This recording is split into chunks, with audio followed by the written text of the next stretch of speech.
ரெடியா? நான் ஒரு வார்த்தை சொல்லுவேன், அதுக்கு தொடர்புடைய வார்த்தையை நீங்க சொல்லணும். சொல்லாமா?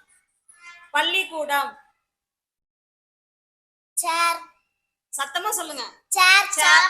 ஒருத்தவங்க தான் சொல்லுங்க. சேர். Chalk piece. புத்தகம். நோட்.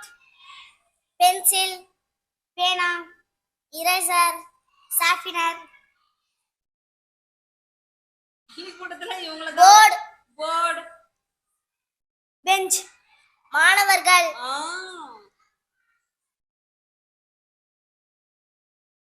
ஸ்கேல். முக்கியமானவங்களை இன்னும் சொல்லவே இல்லையே. ஆசிரியர். ஆசிரியர். அப்பா இப்ப ஆசிரியரும் கடைசியில தான் வராங்கம்மா. வேற? ஜன்னல். ஜன்னலா? சரி, ஓகே. இப்ப வேற ஒண்ணு மாத்திர. ஓகேவா? தாமரை.